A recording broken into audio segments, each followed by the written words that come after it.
বান্ধবীর প্রবাসী স্বামীর প্রেমে পাগল হয়ে প্রতারণা করে নিজেই বিয়ে করে নিলেন খাদিজা বেগম। স্বামীকে না পেয়ে পথে পথে ঘুরছে স্ত্রী রাজিয়া সুলতানা। আজ থেকে প্রায় ৮ বছর পূর্বে বাগেরহাটের শাহপাড়া গ্রামের রাজিয়া সুলতানার সাথে পরিচয় হয় পাথরঘাটার পূর্ব লেমুয়া গ্রামের আব্দুল গফফারের মেয়ে খাদিজার সাথে। সেই থেকে তাদের সাথে বন্ধুত্ব সম্পর্ক।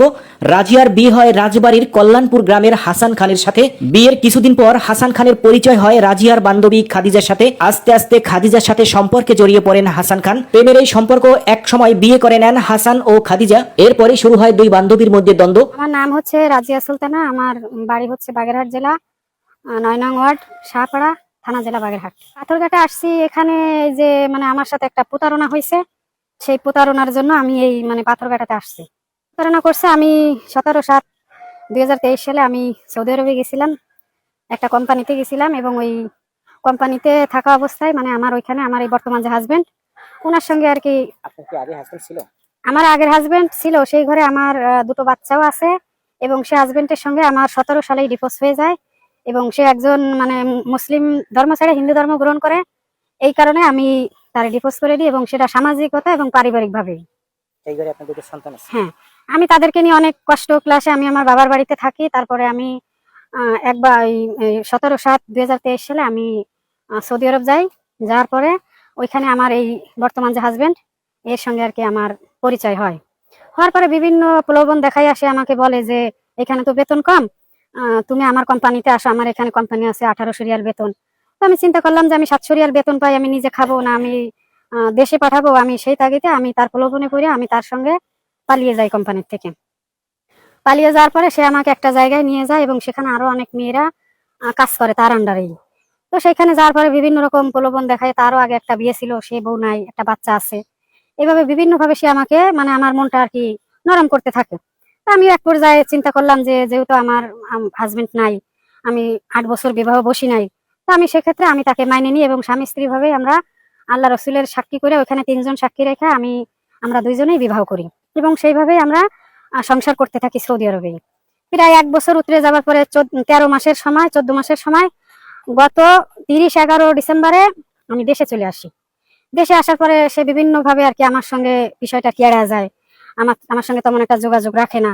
আবার আমার ওখানে বসে কোর্ট ম্যারেজও করাইছিল এই সৌদি আরবে থাকতে। কারণ আমাকে যখন বিভিন্ন জায়গায় কাজে নিয়ে যাইতো, বাসা বাড়িতে, তারপরে আপনার অফিস আদালতে, তখন ওই বিয়ের কাগজ দেখান লাগতো যে সে আমার ওয়াইফ, সে আমার হাজবেন্ড। তো দেশে আসার পরে বিভিন্ন অজুহাতে যখন ছিলেন তখন কি আপনারা স্বামী স্ত্রী হিসেবে একই সাথে থাকতেন? হ্যাঁ, একই সাথে একই রুমে, এবং ওইখানে বসে আমার একটা বাচ্চাও নষ্ট করছে সে। 2-3 মাস পরে আমার যখন একটা বাচ্চা পেটে আসে, তখন সে বলতেছে যে দেখো, তুমি অনেক ধার দেনা, তোমার আগের 2টা বাচ্চা রয়েছে, তুমি এই অবস্থায় যদি এখন বাচ্চা নাও তাহলে তুমি বাড়ির দিনাদায় পরিশোধ করতে পারবে না। তারপর আমি বলছি যে না, আমি বাচ্চা নষ্ট করবো না, আমি বাচ্চা নিব। পরে সে বিভিন্ন কায়দায় আমার ঘুরতে নিয়ে যাওয়ার পরে আমার কি ওষুধ জানি খাওয়াইছে, খাওয়ার পরে আমার বাচ্চাটা অলরেডি ব্লাডিং হয়ে বাচ্চাটা পড়ে যায় ওই সৌদি আরবে বসে। তারপরে আমি যখন দেশে আসার পরে বিভিন্ন অজুহাত দিয়ে সে আমার সাথে যোগাযোগ কমাইতে থাকে এবং সে আমাকে অকৃত্য ভাষায় গালিগালাজ করতে থাকে আমি যখনই তার দেশে আসার কথা বলি বা আমার ব্যাপারে কিছু বলি। তারপরে আমি দিশেহারা হয়ে আমি আমার এইখানে যে পাথরঘাটা কাকসিরা বাজারে লেমুয়া গ্রামের যে খাদিজা বেগম, এ হচ্ছে আমার এই 8 বছর আগের আমার একজন ভালো ফ্রেন্ড। এবং 17 সাল থেকে আমি ফেসবুক ফ্রেন্ড, ফেসবুক থেকে তার সঙ্গে আমার পরিচয় হয় এবং সেই থেকেই আমি তার বাড়ি যাই আসি, সেও আমার বাড়ি যায় আসে, তার ফ্যামিলি সহ সবাই যায় এবং আমার ফ্যামিলিও আসে। আমাদের একটা রক্তের বন্ধনের থেকেও একটা ভালো সম্পর্ক হয়। হওয়ার পরে আমি সবকিছু এসে আমার এই বান্ধবীকে খুলে বলি যে আমি তো এইভাবে প্রতারিত হয়েছি, এখন আমি কি করব। তখন যখন ওই ছেলের ডিটেলস বললাম, তখন আমার বান্ধবী বলতেছে যে এই ছেলে তো আমাকেও ফোন দেয়, তোমার ইমো হ্যাক করে, তোমার যে ইমো ছিল সৌদি আরবের যে ইমো, ওই ইমো হ্যাক করে আমার ভালোবাসে, হ্যান ত্যান এদিক সেদিকে। এই দেখো, পরে ওর মেসেজ আমার খুলে বের করে দেখালো, আমিও আমার প্রমাণ সব দেখালাম যে এই দেখ এই ছেলে এই ব্যাপার। তখন আমার বান্ধবী দায়িত্বটা নিল যে ঠিক আছে, তোমার জীবনটা যেহেতু নষ্ট করছে, আমি ওই ছেলেরে তোমার যে করে হোক আমি সমস্যা সমাধান করে দিব।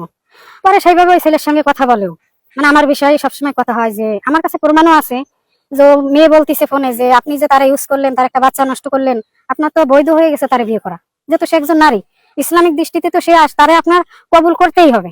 সেক্ষেত্রে সেই ছেলে আশ্বাস দিল যে ঠিক আছে, আমি ডিসেম্বর মাসে আসতেছি, আমি এসে তারে বিয়ে করব।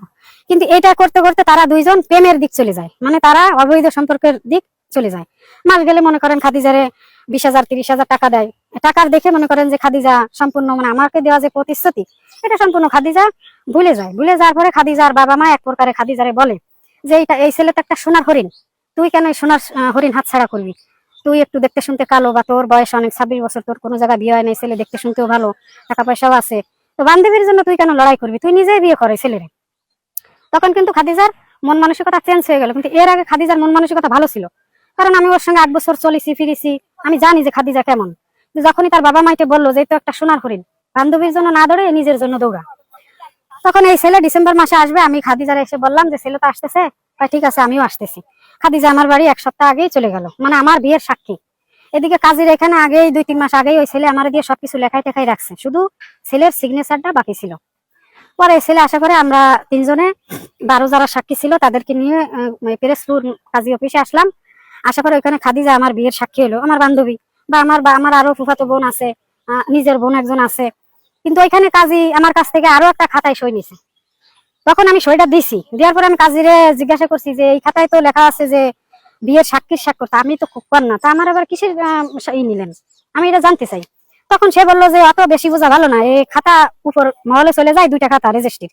তা আমি চুপচাপে রয়েছিলাম, বিষয়টা নিয়ে আর অতটা আমি গুরুত্ব দেই নাই। তখন আমার বাড়ি আসা পরে আমার কাছে এই ছেলে ঘুমাইয়ে রাত্রে মনে করেন যে ওই খাদিজার রুমে চলে যায়।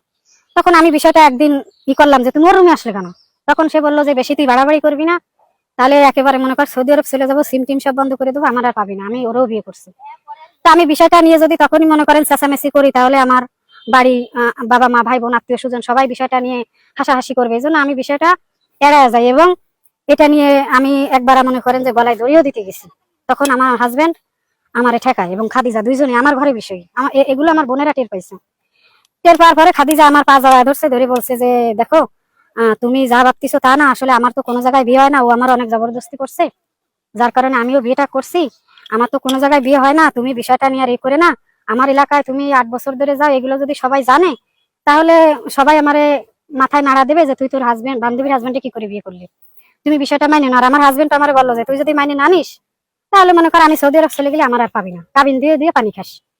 তখন আমি অনেক কষ্ট পেয়ে আমি বিষয়টা করে নিছি যে থাক দেখি কি হয়, কারণ আমি এমনই একটা পর্যায়ে আছি, আমি যদি এটা নিয়ে কিছু বলি তাহলে আমার মনে করেন বাড়ি থেকে নেমে যেতে, কারণ এটা একটা কেমন একটা হাস্যকরের বিষয় হয়ে গেছে। এদের হাজবেন্ড সেও মনে করেন যদি চলে যায় তাহলে আমার একটা কলঙ্কের বোঝা মাথায়, এই জন্য আমি চুপ করে রয়েছি।